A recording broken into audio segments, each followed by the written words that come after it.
What's up? I'm Cullen. Most of y'all know me as Cully, or OTB Cully, and this is my little interview on my album that I'm coming out with. So let's get into it.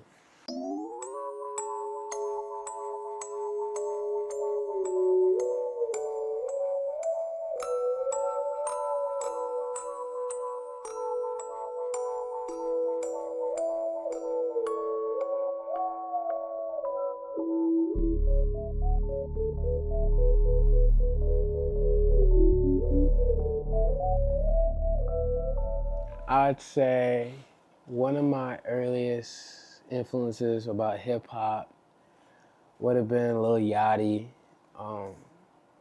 with Broccoli. That was the first ever rap song I've ever listened to that I was allowed to, because my mom was a little strict on what music I listened to when I was younger. So it could only say a certain amount of swear words and all of that. And so um, Broccoli was one of the first ones, the censored version. And I remember one of the times she asked me what broccoli mean, and I didn't even know what it meant at the time. I was 10, 11, and she was like, I think she knew what it meant. Something that drew me to music was I was in band since 5th grade, because it was a requirement. And then I kind of just did band after the requirement, because you only had to do it 2 years in middle school. And I just said, hey, I'm gonna stick with it. I played trumpet, but I wasn't good at it. I couldn't focus. I had bad ADHD, but everybody my whole life kept on telling me I didn't have ADHD until I went into the doctor, and they was like, you got ADHD. Welcome to life. So it was just a few weeks ago, I ain't gonna lie. But yeah, what kind of drew me there, that was the shift. But I'd say what really drew me was making music was Juice. I swear, I heard this nigga and I first thought, damn, this dude's 5 years older than me, 4 years. But I want to be doing this stuff. And I started making music at 8th grade. And I was like, yo, I actually enjoy this. Like, it makes me feel something. And then it kind of turned out to be like a little hobby. So that's what it is now. And I just kind of just make music for fun with my friends, have a good time, tell each other stories, and mixed in with some little spice, and you get the music that we got today. And I just like creating music because it makes me feel like I'm in my own world when I listen to it. I could just listen to it and submerge super deep into this motherfucking music. Or when I spit it out, it feels like a weight off my shoulder. So it's like, hey, I love this. I love it. I ain't gonna stop. But yeah, I say that's what really grew me close to the music and made me influenced me to start creating my own music was all these artists, young and with coming from different backgrounds, telling stories about different kinds of things that either happened or didn't happen, but still telling a story that's like cool to imagine happening in certain ways. And I like that good type of vibe music. A memorable moment I had would have been when I first met Aries, or Rockstar J, some of you know, or Jay. When I first met him, we were at a party. He walks in the door with his entourage, I'm with my entourage type shit. And I noticed this dude. And I had to get some off him real quick because I was like, I kept losing everything. So I had to get some off him.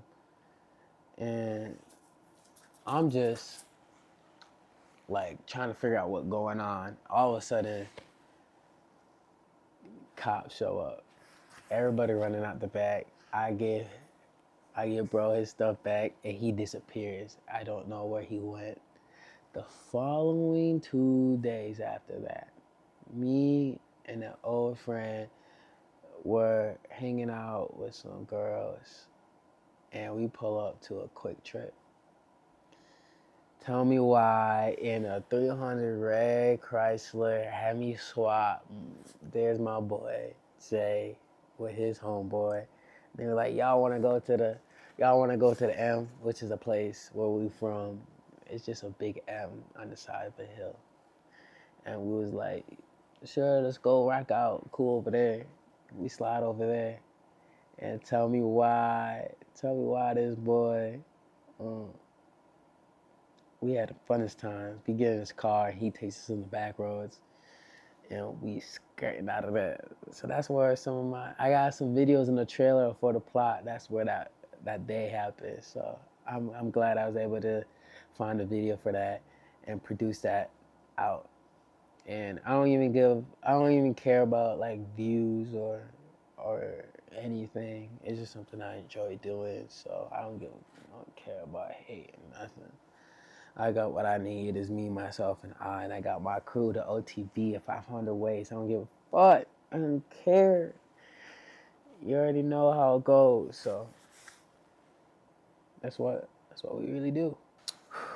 I'd say my creative process is a little bit different than I'd say most people would think. A lot of my friends, I know some friends that write. I know some friends who freestyle, and then I know friends who do like a mixture of both. And I just freestyle as well. I don't really write.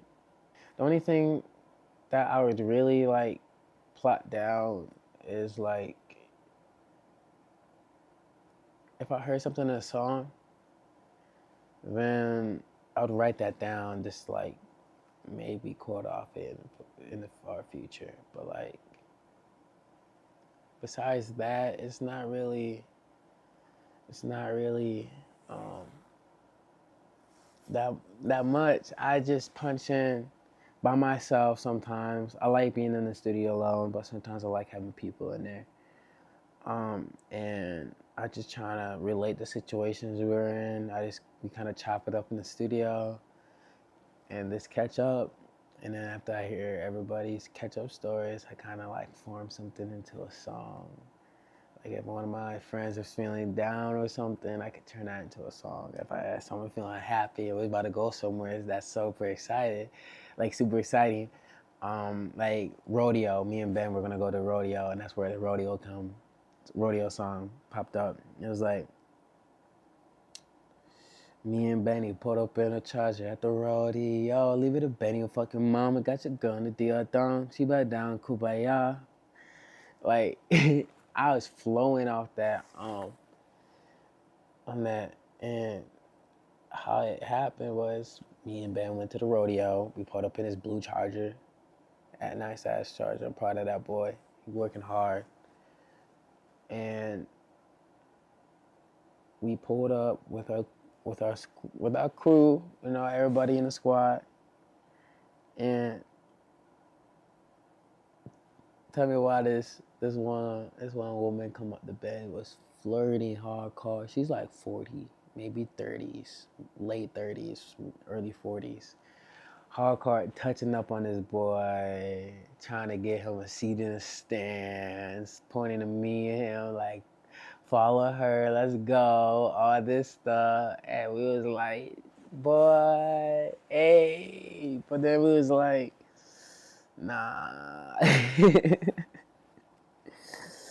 Nah. Yeah, and I was waiting for my boy. Anyways, I had his lemonade. But after that, we shotgunned a few beers. and went our merry way and waited for the street dance. So that's what kind of inspired that. So I was like, leave it to Benny or fucking mom and shit. And yeah. Better quality. Oh my. I mix all my music. I record it all, mix it all, master it all. Don't pay nothing to do anything. I do it all by myself. Look at tutorials. I'm going to school for it. So it's all by me. So you guys are seeing a live transformation of my music. You're seeing it raw in the flesh, basically, is what I'm saying. From my first ever song, some of y'all know, some of the OGs know. Y'all know, Skittles and Sprite. To now, you'd be like, okay, that's a huge change from 6 years. I'm like, yeah, you know. And I've been on and off over the process too, so I've been straight with this. I've been grinding out for 2 years with my boys, balancing school, balancing work, balancing businesses, trying to get a future going, and balancing like just hobbies and stuff, and still trying to enjoy my youth, and it's wearing on me, but I can do it. That's why I had to get like I knew I had ADHD. I just had to get diagnosed for it because I could not focus in class no more. And it just makes life hell. It makes life hell. It's demon. ADHD is demon. That's another thing I want to get into. That's another thing I want to get into. Fuck, I'm getting into that. Me and my boy band, and my boy Jay, and my old friend, we all have talked about like demons and religion and stuff. Like I'm a religious person, not like down to the strict code, but I read the Bible on a regular and pray pray and try to do right by God. And sometimes, it's conflicting with all the other external forces going on. And I try to stay strong through all that. But we'll always talk about how it's like there's a different understanding from heaven than what we understand. Like, energy can't be created nor destroyed and merely rearranged because it's mass. And mass can't do that. Carbon can't. We're made out of carbon, we're made out of electricity, we're made out of a lot of stuff, guys. And I just feel like when you pass away, your physical form is still here, obviously. It's made up, it's mass. But like that energy that you had, that you bring right now to be aware of everything, that energy is electric in the heart. So when you die, I feel like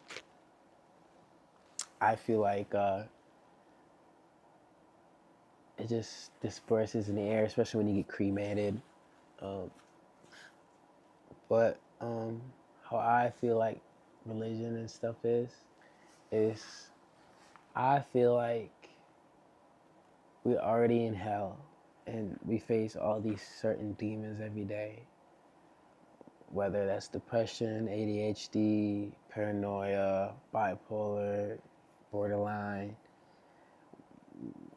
like eating disorder, substance abuse, whatever you suffer, I feel like those individual problems are the demons of what everybody talks about.